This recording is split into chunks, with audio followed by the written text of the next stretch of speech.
Shalom, selamat hari Minggu saudara-saudari yang dikasihi Tuhan.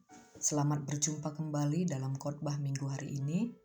Hari ini kita akan bersama-sama merenungkan Yesaya 56 ayat 1-8 tentang bagaimana seharusnya kehidupan umat yang telah dipulihkan dan diselamatkan oleh Allah. Sebelum kita mendengarkan firman Tuhan, mari kita siapkan hati dan pikiran kita berdoa. Tuhan Allah yang penuh kasih yang kami sembah dalam nama Yesus Kristus, kami bersyukur untuk kesempatan ini. Saat ini kami hendak mendengarkan firman-Mu. Bukalah hati dan pikiran kami, supaya kami tidak hanya mendengar firman-Mu, tetapi juga memahami kehendak-Mu dan melakukannya dalam kehidupan kami. Berbicaralah kepada kami melalui firman-Mu Tuhan, di dalam nama Yesus kami berdoa. Amin. Bapak Ibu Saudara-saudari yang dikasihi Tuhan Yesus, mari kita buka Alkitab kita yang tertulis di dalam kitab Yesaya pasal 56 ayat 1-8. Saya akan membacakannya untuk kita. Beginilah firman Tuhan, taatilah hukum dan tegakkanlah keadilan, sebab sebentar lagi akan datang keselamatan yang daripadaku, dan keadilanku akan dinyatakan. Berbahagialah orang yang melakukannya, dan anak manusia yang berpegang kepadanya, yang memelihara hari Sabat dan tidak menajiskannya, dan yang menahan diri dari setiap perbuatan jahat. Janganlah orang asing yang menggabungkan diri kepada Tuhan berkata, sudah tentu Tuhan hendak memisahkan aku daripada umatnya. Dan janganlah orang kebiri berkata, sesungguhnya aku ini pohon yang kering. Sebab beginilah firman Tuhan, kepada orang-orang kebiri yang memelihara hari-hari Sabatku, dan yang memilih apa yang ku kehendaki, dan yang berpegang kepada perjanjianku. Kepada mereka akan kuberikan dalam rumahku dan lingkungan tembok-tembok kediamanku suatu tanda peringatan, dan nama itu lebih baik daripada anak-anak lelaki dan perempuan, suatu nama abadi yang tidak akan lenyap, akan kuberikan kepada mereka. Dan orang-orang asing yang menggabungkan diri kepada Tuhan untuk melayani Dia, untuk mengasihi nama Tuhan, dan untuk menjadi hamba-hambanya, semuanya yang memelihara hari Sabat dan tidak menajiskannya, dan yang berpegang kepada perjanjianku, mereka akan kubawa ke gunungku yang kudus, dan akan kuberi kesukaan di rumah doaku. Aku akan berkenan kepada korban-korban bakaran dan korban-korban sembelihan mereka yang dipersembahkan di atas mezbahku, sebab rumahku akan disebut rumah doa bagi segala bangsa. Demikianlah firman Tuhan Allah yang menghimpun orang-orang Israel yang terbuang. Aku akan menghimpunkan orang kepadanya lagi sebagai tambahan kepada orang-orang yang telah terhimpun. Demikianlah firman Tuhan. Bapak Ibu Saudara, sesuatu akan menjadi sangat berharga ketika kita harus melewati perjuangan, air mata, dan kesabaran. Itulah sebabnya orang yang pernah merasakan sulitnya mendapatkan sesuatu, dia tidak akan mudah menyia-nyiakannya. Orang yang pernah kehilangan, dia pasti belajar menjaga. Orang yang pernah berjuang untuk mendapatkan sesuatu, biasanya akan lebih menghargai. Karena dia tahu, dia sudah hafal, dan dia sudah mengalami sendiri betapa mahalnya harga yang harus dibayar untuk mendapatkannya. Sama halnya Bapak Ibu Saudara, kalau kita melihat sejarah bangsa Indonesia ini, kemerdekaan yang kita nikmati selama ini bukan lahir begitu saja.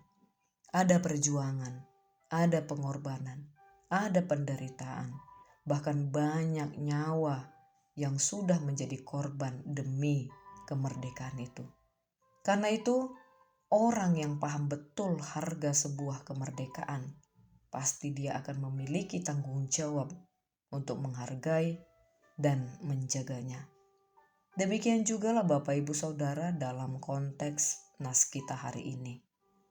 Mereka, bangsa Israel, sudah dipulangkan ke Yerusalem. Kepulangan itu merupakan bentuk keselamatan dan pemulihan yang diberikan Tuhan pada mereka. Tetapi keselamatan itu bukan berarti mereka hidup sesuka hati, melainkan mereka harus ingat bahwa mereka adalah orang yang dimerdekakan. Mereka juga harus tahu bahwa Allah lah yang menganugerahkan kemerdekaan itu kepada mereka. Oleh karena itu, mereka harus bertanggung jawab untuk mentaati hukum dan menegakkan keadilan, seperti topik minggu kita di minggu ini. Hukum dalam bahasa Ibrani adalah misfat, yang artinya keputusan yang benar, hak yang semestinya diterima seseorang, dan tata kehidupan yang benar di hadapan Allah. Jadi hukum itu bukan sekedar aturan agama, melainkan seluruh kehendak Allah yang harus mereka lakukan dalam hidup mereka. Sedangkan keadilan dalam terjemahan aslinya adalah hidup benar di hadapan Allah dan sesama.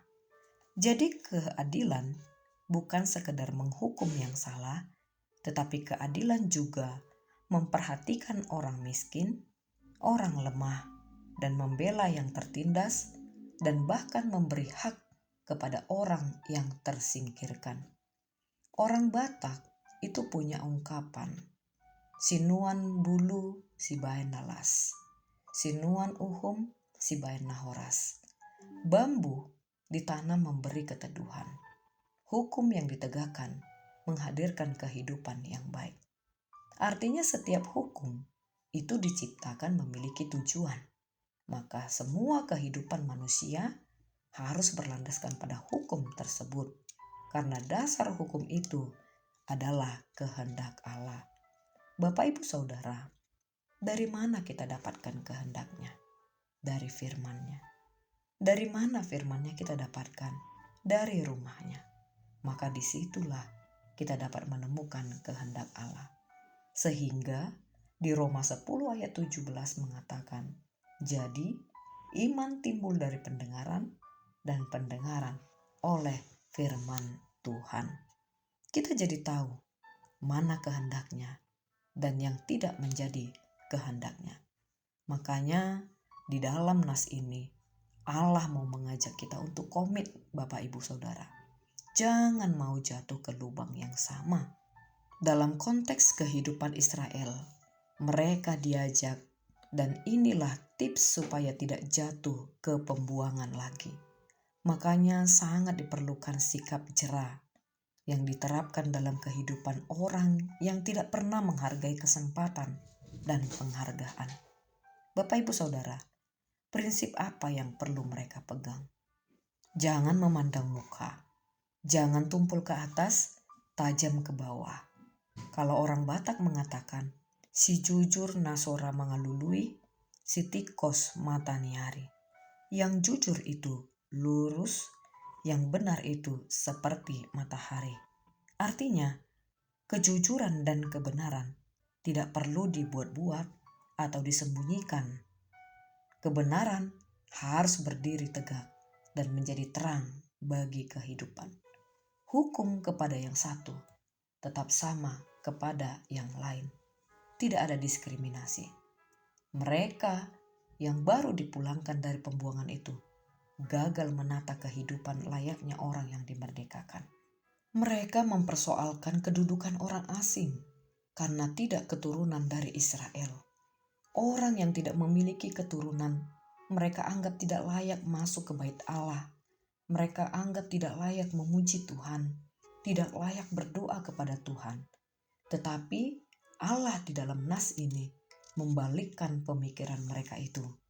Bukan karena fisiknya, bukan karena kelemahannya, bukan karena keterbatasannya, dan bukan karena uangnya. Tetapi ayat 4 sungguh menyatakan jawabannya, yaitu sebab beginilah firman Tuhan kepada orang-orang kebiri yang memelihara hari-hari sabatku dan yang memilih apa yang ku kehendaki dan yang berpegang kepada perjanjianku. Artinya, yang diinginkan Allah adalah kesetiaannya. Mereka layak ikut menikmati firman Allah, kehidupan bersama dengan Allah sebagai dasar hukum tadi. Sekarang pertanyaannya Bapak Ibu, apa tandanya kita sudah menaati hukum dan menegakkan keadilan? Jawabannya adalah tunjukkanlah identitasmu. Kalau di dalam Roma 14 ayat 17 dikatakan ada ciri kerajaan Allah. Sebab kerajaan Allah bukanlah soal makanan dan minuman, tetapi soal kebenaran, damai sejahtera, dan sukacita. Artinya hubungan yang benar menghasilkan kehidupan yang benar. Kalau taat, damai sejahtera menghampirimu. Artinya, kalau kita masih bertengkar dengan orang-orang di sekitar kita, dengan teman satu arisan kita, teman sebangsa kita, dengan tetangga kita, maka sia-sialah peribadahan kita. Yang berikutnya, apa upah yang kita dapatkan? Kalau ayat 2 itu sangat jelas dijawab. Berbahagialah orang yang melakukannya. Ketika hukum dan keadilan ditegakkan, orang lemah tidak lagi ditindas dan tidak ada lagi yang disingkirkan. Orang asing diterima. Orang yang mandul tidak dipandang rendah. Mereka semua mendapat tempat di rumah Allah. Oleh karena itu, kehidupan umat Allah menjadi kehidupan yang membawa sukacita. Dengan begitu, tidak hanya manusia saja yang berbahagia, tetapi Allah juga berbahagia. Karena persembahan yang kita sampaikan menjadi disukai oleh Allah. Di mana ada gula, di situ ada semut. Niat kita yang bersaksi menunjukkan identitas kita sebagai orang yang dimerdekakan, yang diselamatkan oleh Allah. Apalagi kalau kita ingat bagaimana kasih tertinggi daripada Allah Bapa di surga melalui anaknya Tuhan Yesus Kristus yang telah memberikan keselamatan, kehidupan yang kekal bagi kita semua yang percaya dan menjadikan Dia sebagai Tuhan dan Juru Selamat kita. Niat kita yang bersaksi atas itu semua menjadikan orang lain punya niat, ya saya tertarik, saya mau, saya bersedia menjadi anak-anak Allah saja. Demikianlah halnya yang dikatakan dalam firman hari ini, sebab rumahku akan disebut rumah doa bagi segala bangsa. Itulah sebabnya sekarang kita satu dalam kerajaan Allah. Demikianlah firman Tuhan. Kiranya firman yang telah kita dengarkan menolong kita untuk hidup dalam ketaatan kepada Tuhan, menegakkan keadilan, dan memperlakukan sesama dengan benar. Amin. Marilah kita berdoa. Tuhan Allah Bapa kami bersyukur untuk firman-Mu yang telah kami dengarkan. Ampunilah kami apabila selama ini kami masih mudah membeda-bedakan, menghakimi, atau menutup diri terhadap sesama kami. Ajarlah kami menjadi umat-Mu yang berpegang pada kebenaran, menegakkan keadilan, dan menghargai setiap orang yang Engkau tempatkan dalam kehidupan kami. Tolong kami Tuhan, supaya firman yang kami dengarkan hari ini tidak berhenti sebagai pengetahuan, tetapi nyata dalam perkataan, sikap, dan perbuatan kami. Kami memohon Tuhan, berkatilah setiap kami dalam perjalanan kehidupan kami. Ketika jemaat-Mu sedang sakit, sembuhkanlah mereka. Ketika jemaat-Mu sedang berduka, karena begitu sulitnya kehidupan yang mereka jalani, biarlah Engkau memberikan penghiburan dan penguatan bagi mereka. Ketika jemaat-Mu jauh daripadamu, karena begitu banyak yang membuat putus asa mereka, Tuhanlah yang memanggil mereka, memeluk mereka. Berkatilah setiap orang yang tidak memiliki rumah yang layak. Berkatilah setiap orang yang tidak memiliki makanan dan minuman yang layak. Berkatilah mereka seperti Engkau memberkati kami di tempat kami masing-masing. Ampunilah dosa dan kesalahan kami Tuhan. Di dalam nama Tuhan Yesus Kristus, kami berdoa dan mengucap syukur kepadamu. Amin.